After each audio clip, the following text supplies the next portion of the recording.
السلام علیکم ورحمۃ اللہ وبرکاتہ۔ سورۃ البقرہ آیت نمبر 237۔ اعوذ باللہ السمیع العلیم من الشیطان الرجیم من حمزہ ونفخہ ونفثہ۔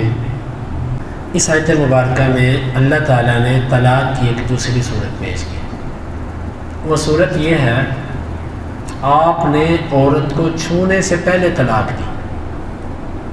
اس صورت میں پچھلی آیت اور یہ آیت متفق ہے۔ پچھلی آیت میں بھی آپ نے عورت کو چھونے سے پہلے طلاق دی، یہاں پر بھی نکاح ہو گیا، چھونے سے پہلے طلاق دی۔ لیکن فرق یہ ہے کہ پچھلی صورت میں، پیچھے والی آیت میں جو مسئلہ تھا، اس میں آپ نے نکاح کیا تھا اور حق مہر مقرر نہیں کیا تھا۔ اس آیت مبارکہ میں آپ نکاح کے ساتھ حق مہر طے کر چکے ہو۔ اب اس صورت کے اندر جب آپ چھونے سے پہلے عورت کو طلاق دیتے ہو تو آپ کو کیا کرنا پڑے گا؟ قرآن مجید کہتا ہے پھر تم آدھا حق مہر اس کو دو گے، کیونکہ تم اس کے ساتھ یہ زبان کر چکے ہو۔ بس یہ شریعت ہے، شریعت کے اصول ہیں، اس میں کیا حکمتیں ہیں یہ اللہ تعالیٰ جانتا ہے۔ اور جو باقی آدھا ہے نا، اس کے بارے میں نصیحت کر دی۔ اس کے بارے میں یہ فرمایا، ہاں ایک صورت ہے، یا تو تم نے جو آدھا لینا ہے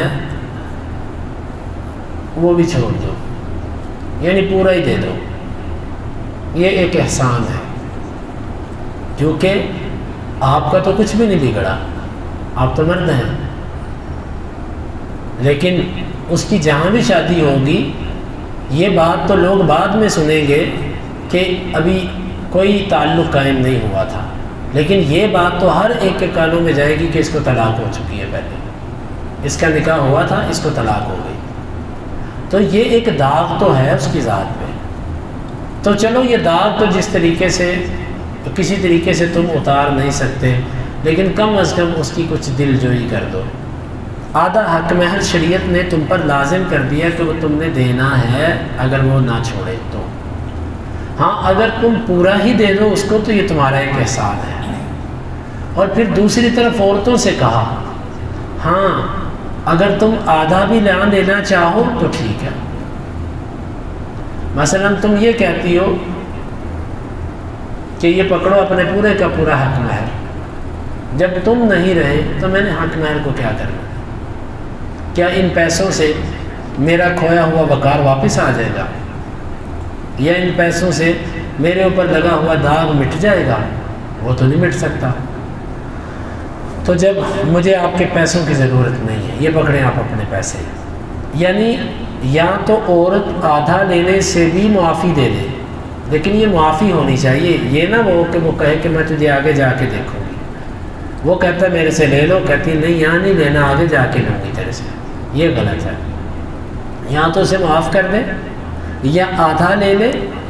اور مرد کو کہا گیا کہ تم یا تو آدھا حق مہر جو طے میں سے آدھا دیا نا، یا وہ بھی چھوڑ دو، یعنی پورا ہی دے دو۔ یعنی دونوں کو تلقین کی، آسان لفظوں میں یوں سمجھے، ایک طرف مرد کو کہا کہ پورا حق مہر ہی دے دو،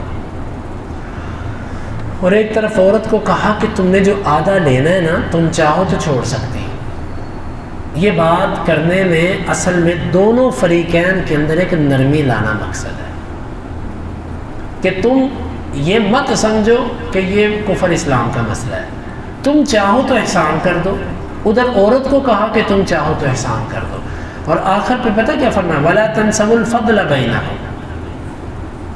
دو باتیں کہیں، وَأَن تَعْفُوا أَقْرَبُ لِلتَّقْوَىٰ، اور اگر تم معاف کر دو تو یہ تقویٰ کے زیادہ قریب ہے۔ یہ مذکر کا صیغہ ہے، اور اس میں مذکر اور مؤنث دونوں شامل ہوتے ہیں۔ مطلب یہ ہے کہ عورت معاف کر دے، آدھا حق مہر بھی نہ لے، کہتی کہیں میں لیتی ہی نہیں، یہ تقویٰ کے قریب ہے۔ دوسری صورت یہ ہے کہ مرد معاف کر دے، کہے کہ میں نہیں لیتا آدھا بھی، پورے کا پورا ہی آپ لے جاؤ، یہ تقویٰ کے قریب۔ یعنی دونوں کو ترغیب دلائی کہ اب دیکھتے ہیں تم میں سے تقوی کے قریب کون جاتا ہے۔ اللہ اکبر، بات سمجھ آ رہی ہے؟ کیونکہ یہ مسئلہ ہے، ایسا موقع ہوتا ہے کہ یہاں پر خاندان آپس میں الجھ جاتے ہیں، یہاں پر پیسے کی حیثیت نہیں رہتی، یہاں پر انا کا مسئلہ آگے آ جاتا ہے، حتیٰ کہ سوئی دھاگا بھی برداشت نہیں ہوتا۔ یہ کہا جاتا ہے کہ تیرے پاس نہیں رہنے دوں گا، اٹھا کے نالے میں پھینک دوں گا، یہاں تک نوبت پہنچ جاتی ہے۔ قرآن نے ایک تو یہ ترغیب دلائی کہ جو تم میں سے معافی دے گا وہ تقویٰ کے قریب ہو جائے گا۔ اب دیکھو کون تم میں سے آگے نکلتا ہے، یہ ایک مقابلہ لگا دیا دونوں میں، تاکہ دونوں خیر کی طرف آگے بڑھنا چاہیں۔ اور دوسرا یہ فرمایا کہ وَلَا تَنْسَوْا الْفَضْلَ بَيْنَكُمْ، جتنی دیر تمہارا آپس میں رشتہ رہا اور جس بنیاد پر تمہارا رشتہ قائم ہوا وہ ایک محبت تھی، کم از کم اس ناراضگی کے موقع پر اس فضل اور اس احسان اور اس محبت کے لمحات کو تو مت بھولو۔ اصل ہوتا یہ ہے کہ ہم لوگ خوشیوں میں آ کر، غمیوں میں آ کر نا خوشی کے اندر اچھے گزرے ہوئے 4 دن بھول جاتے ہیں، یہ بڑی ہی کم ظرفی ہے۔ اچھا انسان وہ ہوتا ہے کہ جو مشکل کے لمحات میں اچھے اوقات کو یاد رکھے۔ یہ ٹھیک ہے اس بندے سے میرا معاملہ یہاں پر آ کر بگڑا، لیکن اس کے ساتھ میرے بڑے اچھے دن گزرے ہیں، بڑے پیار محبت سے ملتے رہے ہیں، ایک برتن میں بیٹھ کے کھاتے رہے ہیں، ایک برتن میں پیتے رہے ہیں۔ یہ سمجھدار اور جو دانا قسم کے لوگ ہوتے ہیں وہ اپنے اچھے دن کبھی بھی نہیں بھلاتے۔ اور جو ابناء الوقت ہوتے ہیں نا، جن کو کہا جاتا ہے کہ وقت کے پجاری یا دوسرے لفظوں میں چڑھتے سورج کو سلام کرنے والے، یہ لوگ موقع دیکھتے ہیں، موقع دیکھ کر ان کے تیور بدلتے ہیں، جس طرح کا موقع اس طرح کے ان کا مزاج، ماضی سب بھول گئے۔ مومن آدمی کو ایسا نہیں ہونا چاہیے۔ مومن ایسا ہوتا ہے کہ کسی کے احسان کو یاد رکھتا ہے اس کے مشکل وقت میں، اور کسی کے مشکل وقت کو بھلا دیتا ہے اپنی خوشحالی کے وقت میں۔ اس نے میرے ساتھ فلاں وقت میں کیا کیا تھا، مومن یہ نہیں سوچتا، کیونکہ مومن بڑی سوچ رکھتا ہے۔ اس کے مقاصد کیا ہوتے ہیں؟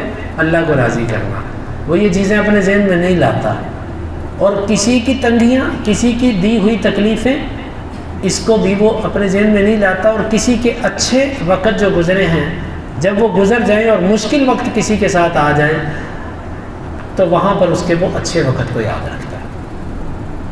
وَلَا تَنْسَوْا الْفَضْلَ بَيْنَكُمْ، تم دونوں آپس میں احسان کو مت بلاؤ۔ ایک وقت تھا کہ تمہارا بڑا اچھا وقت آپس میں گزرا ہے۔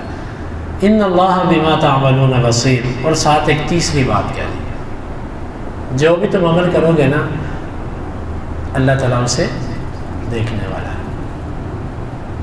یعنی تم یہ مت سوچنا کہ تم جو چاہو غصے میں کہہ دو، جو چاہو غصے میں کر دو، جو تم کر دو، یہ ایک دھمکی بھی ہے اور ایک خبردار کرنا بھی ہے کہ خبردار ایسا عمل نہ کرنا کہ جس سے اللہ ناراض ہو جائے، اللہ دیکھ رہا تم کیا کر رہے ہو۔ یہ بھی ایک اچھا اور ایک مضبوط اور ایک عمدہ قسم کا رویہ اختیار کرنے کی ترغیب دلائی ہے۔ تو یہ ہے اس آیت مبارکہ میں بیان ہونے والا مسئلہ۔ اللہ رب العالمین سے دعا ہے اللہ تعالیٰ ہمیں سمجھنے کی توفیق عطا فرمائے۔